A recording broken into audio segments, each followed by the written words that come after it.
Cody Rhodes just made a pretty big twist revealed for WrestleMania 41's main event. We'll also check out what's new with Dominik, brand issues, and more. Starting things off with the conflict amongst the brands, because this has fans wondering if it could be leading to something bigger. So ever since Bad Blood season came to an end, it's felt like the brand split rules have been completely tossed out the window. You have superstars crossing over to different brands every single week, and you don't really have the general manager characters making a big fuss about it, like you would expect them to. The Nick Aldis and Adam Pearce characters are responsible for their programs. They take pride in their shows they come up with. So they should understandably be a little bit annoyed when superstars from other brands show up unannounced and cause a disruption on their shows.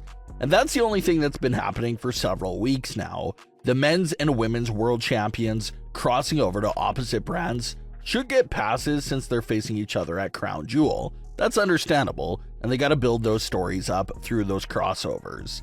But there's been other superstars crossing over and causing chaos that are not even involved in the big Crown Jewel matches. We saw Rhea Ripley appear on SmackDown a few weeks ago to chase after Liv Morgan, but also interfere with what's going on in the ring.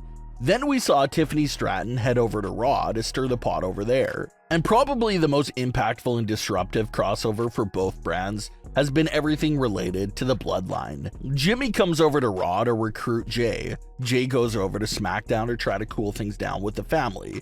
But then Solo comes back to Raw to interfere with Raw's big main event and directly get involved and impact the outcome of Raw's Intercontinental title match. And we're only to assume that it's not the end of this chaos and that Jay will be back on SmackDown in the coming weeks for his own personal lickbacks against his younger brother. But the main plot hole about this entire scenario is when in the world are the general managers going to stand up and take charge of their own shows again? Adam Pearce and Nick Aldis should be both pretty furious about the chaos that's breaking out every single week, with unexpected appearances happening on both shows. Adam Pearce just had his Intercontinental title main event match completely tarnished by outside interference from SmackDown superstars. So if he wants to be angry towards Nick Aldis, it's very understandable.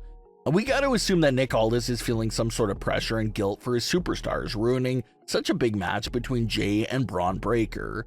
There's no indication if the brand crossover chaos will last just for Crown Jewel season, or if it will extend deeper into Survivor Series.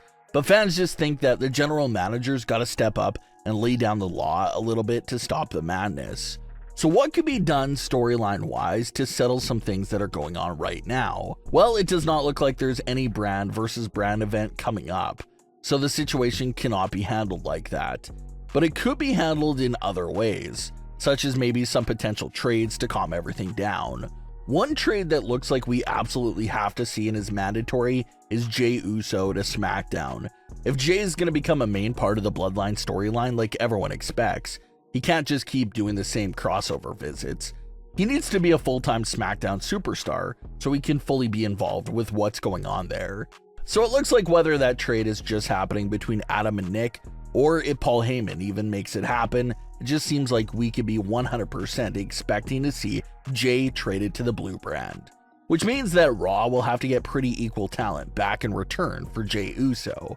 Maybe someone that's right around the upper section of the mid-card. Maybe someone of the levels of Andrade, Carmelo Hayes, or someone right around that area of the card.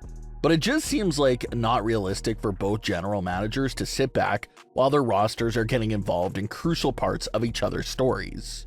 So maybe it's a few trades like the Jey Uso one that'll calm things down, or maybe Nick Aldis can go directly to Solo Sikoa to try to punish him for stepping so far over the line and ruining the Intercontinental title match over on Raw. So we should definitely expect to see both general managers start to crack down on the brand crossover issues that are running wild at the moment. WWE just revealed something that could potentially be seen as a small storyline spoiler, depending on how you want to look at it. But one of WWE's makeup artists posted a picture earlier this week on their Instagram story of what appears to be one of the very first WrestleMania 41 designed WWE production trucks. And featured on this WrestleMania 41 truck were the faces of Dominik Mysterio and Liv Morgan together, side by side.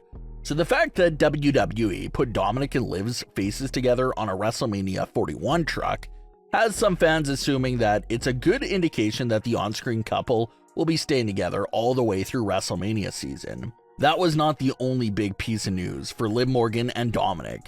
Liv and Dom appeared together for what Liv was labeling as a date night.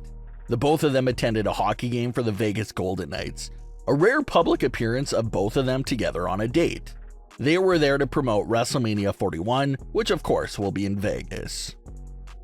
Cody Rhodes recently spoke with Vegas Revealed, and he had a pretty interesting reveal in response to the main rumors going around for WrestleMania 41. He had this to say for what's planned for that event, quote, "There are so many rumors circulating, it eats up the social feed, all the different rumors of what the matches might be. The hardest thing to do in WWE, sports entertainment and pro wrestling in general, is not to win the WWE title. The hardest thing to do is main event WrestleMania. I don't care what the rumor is, as long as the rumor is I'm in the main event of WrestleMania, I'm good with it. What I can say for those who keep an eye on the rumor, I bet you what they get at WrestleMania 41 is unexpected even to them. Even the people who follow this, the diehards, who feel like they have their fingers on the pulse, this one is going to be tough. This one is going to be unexpected. It is the best way to put it, but in the best of ways." End quote. So it looks like what Cody was very lightly, indirectly addressing there was the recent rumor that it'll be Cody Rhodes, The Rock, and Roman Reigns in a triple threat of WrestleMania 41 for Night 2 of the WWE title. Cody did say that he likes his name being mentioned and rumored to headline WrestleMania again, since it's one of the hardest things to do in the industry. But Cody alluded to the idea that this big triple threat match everyone is speculating about is not the plan at all, and how the actual plan will be unpredictable and unexpected, no matter how up to date you are with rumors. No one knows what that means. Maybe Cody's just trying to throw fans off the scent, or maybe he's being honest that the real WrestleMania 41 plan is a match that no one is talking about right now. It absolutely looks like Cody's having a very high chance of walking into WrestleMania 41 with the WWE Championship. But who will he face? And will he lose the title at the event is the big mystery right now. But what are your thoughts on today's stories? Leave your comments below. Don't forget to subscribe with all notifications on, and leave a like if you enjoyed. Thanks for watching, guys.